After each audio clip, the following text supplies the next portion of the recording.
Incredible info T V کے معزز دوستوں السلام علیکم۔ دوستوں، پٹھان کو افغان کہتے ہیں۔ افغان اس لیے کہتے ہیں کہ افغان حضرت سلیمان علیہ السلام کے ایک بیٹے کا نام تھا اور ان کو جنات کی زبان سے پیار ہو گیا تھا، تو انہوں نے اپنے والد حضرت سلیمان علیہ السلام سے کہا کہ آپ جنات کو کہیں کہ مجھے اپنی زبان سکھائیں۔ سلیمان علیہ السلام نے اپنے بیٹے کی درخواست قبول کی اور جنات کو حکم دیا کہ افغان کو جنات کی زبان سکھائی جائے۔ وہ زبان بعد میں پختون کے نام سے پہچانی گئی۔ پٹھان کی اصلیت اور قومیت کے بارے میں دلائل ہیں۔ وہ یہ ہے کہ پٹھان حضرت ابراہیم علیہ السلام کی اولاد میں سے ہیں اور حضرت اسحاق علیہ السلام کی اولاد ہیں اور قومیت سے بنی اسرائیل ہیں۔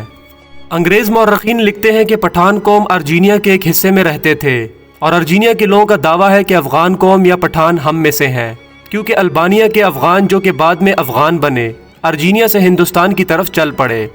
اور مورخین لکھتے ہیں کہ اسرائیل قبائل بہت تکالیف اور مصیبتوں کے بعد افغانستان میں آباد ہو گئے جب حضور اکرم صلی اللہ علیہ وآلہ وسلم نے اسلام کی تبلیغ شروع کی اور لوگ جوک در جوک اسلام میں داخل ہونے لگے۔ تو اس وقت پٹھان قوم کے سردار کا نام قیس عبد الرشید تھا۔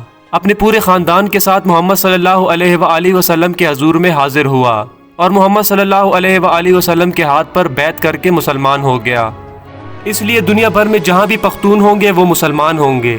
دنیا میں پختون ہی واحد قوم ہے جس میں اسلام کے بغیر کوئی مذہب نہیں۔ اگر پختون سے پوچھا جائے کہ آپ پہلے مسلمان ہیں یا پختون، تو جواب ہوگا کہ میں 5000 سال سے پختون ہوں اور 1400 سال پہلے مسلمان ہوں۔ دوستو، اب سوال یہ ہے کہ افغان قوم کو پٹھان کیوں کہا جاتا ہے؟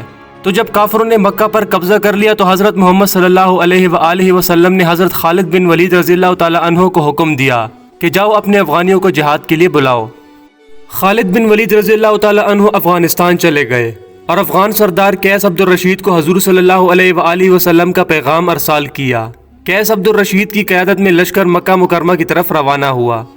شام کو صحابہ کرام نے حضور صلی اللہ علیہ وآلہ وسلم کو خوشخبری سنائی کہ افغانی لشکر نے آتے ہی کافروں کا قتل عام شروع کر دیا اور تمام کافروں کا خاتمہ کر دیا اور مکہ مکرمہ کو افغانیوں نے فتح کر لیا۔ تو اسی لمحے حضور اکرم صلی اللہ علیہ وآلہ وسلم کی زبان پر یہ الفاظ آئے: بٹان۔ معزز صارفین، بٹان لفظ عربی زبان کا لفظ ہے، یعنی سخت ترین لکڑی جو سمندری جہازوں میں لگائی جاتی ہے، جسے سمندری پانی بھی کمزور نہیں کر سکتا۔ یہ لفظ جب بر صغیر پہنچا تو بٹان سے پٹھان ہو گیا۔ اور اگر ان کی تاریخ کا جائزہ لیا جائے تو فارسی میں پشتون، مقامی زبان میں پختون اور اردو میں پٹھان کہتے ہیں۔ یہ قوم دنیا بھر میں پھیلی ہوئی ایک غیرت مند قوم کے طور پر پہچانی جاتی ہے، جن میں افغانستان، پاکستان اور بھارت اول نمبر پر ہے۔ دنیا میں پشتون اپنی وفا اور غیرت کے نام سے جانے جاتے ہیں۔ لفظ پشتون کا مطلب ہوتا ہے غیرت و وفا والا اور اپنی عزت اور دین پر مر مٹنے والا۔ پشتونوں نے قیام پاکستان میں بھی بھرپور حصہ لیا۔ بعض مورخین کے مطابق پٹھان اریانی یا یونانی نسل سے ہیں اور بعض کے نزدیک یہ قیس عبد الرشید کی اولاد ہیں، جبکہ تیسرے نظریے کے مطابق ان کا تعلق بنی اسرائیل کے گمشدہ قبائل سے ہے۔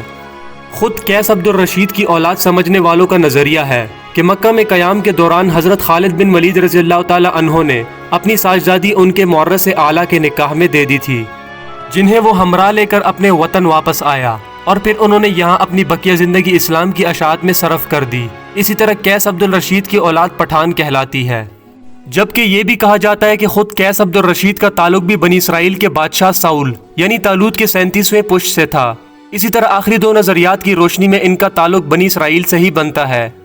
ناظرین، سب سے حیران کن بات یہ ہے کہ ان میں یوسف زئی یوسف کے بیٹے، داؤد خیل داؤد کے بیٹے، موسیٰ خیل موسیٰ کے بیٹے اور سلیمان خیل سلیمان کے بیٹے سمجھے جاتے ہیں، لیکن اس کی تصدیق کرنا بہت مشکل ہے۔ افغانوں یا پٹھانوں کے کئی اوصاف عربوں سے ملتے جلتے ہیں۔ عرب قوم مہمان نواز، بہادر اور اہل قلم ہونے کے ساتھ ساتھ دوسری قوموں سے اتنی جلدی مرعوب نہیں ہوتی تھی۔ ان چند اوصاف کے علاوہ کوئی اور صفت عربوں کے اندر زمانے جاہلیت میں نظر نہیں آتا۔ حیران کن بات یہ ہے کہ یہی چند اوصاف افغان یا پٹھان قوم میں بھی اتنی شدت کے ساتھ پائے جاتے ہیں، جبکہ ان کی بیشتر چیزیں یہودیوں سے بھی ملتی جلتی ہیں۔ نسلی طور پر دونوں اپنے آپ کو دنیا کی بہترین قوم تصور کرتے ہیں۔ مذہبی طور پر سخت ہیں اور سر پر ٹوپی رکھنے کا رجحان بھی عام ہے، جبکہ اس کے علاوہ بھی کئی رسم و رواج مشترک ہیں۔ ذہن میں رہے کہ پشتونوں کا یہودیوں نسل سے ہونا قابل فخر بات ہے، نہ کہ معجب توہین، کیونکہ یہودیوں نسل ہونا تو شاید تب اس قوم کے لیے توہین معجب ہوتا جب وہ سید الانبیاء حضرت محمد صلی اللہ علیہ وآلہ وسلم پر ایمان نہ لاتے۔ یہ تو ان کی غیرت کی بلندی اور ایمان کی عظمت کا نشان ہے کہ یہودی نسل ہوتے ہوئے بھی نبی آخر الزماں پر ایمان لے آئے، کیونکہ یہ وہی آخری نبی ہیں جن کے اوصاف تورات اور انجیل میں مذکور ہیں، اور جن کی وجہ سے ہی اہل کتاب آپ صلی اللہ علیہ وآلہ وسلم کے ایک نجات دہندہ کے طور پر بھی منتظر تھے، لیکن بعد میں انہوں نے محض اس جلن اور حسد کی وجہ سے حضرت محمد صلی اللہ علیہ وآلہ وسلم کی نبوت کا انکار کیا کہ ان کا تعلق بنی اسرائیل سے نہیں تھا۔ بنی اسرائیل کی طرف سے آپ صلی اللہ علیہ وآلہ وسلم کی نبوت کا یہ انکار دلائل پر نہیں بلکہ نسلی منافرت اور حسد و انا پر مبنی تھا۔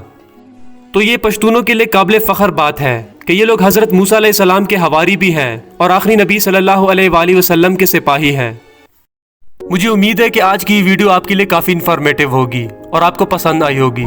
اگر ویڈیو اچھا لگا ہو تو اسے لائک کر کے اپنے دیگر دوستوں کے ساتھ بھی شیئر کر دیجئے۔ مزید اس طرح کی انٹرسٹنگ ویڈیو دیکھنے کے لیے آپ ہمارے چینل کو ضرور سبسکرائب کریں۔ اب میں ملوں گا آپ سے ایسی ایک نئی انٹرسٹنگ ویڈیو میں، تب تک کے لیے اپنا بہت سا خیال رکھیے گا۔ Thanks for watching this video. اللہ حافظ۔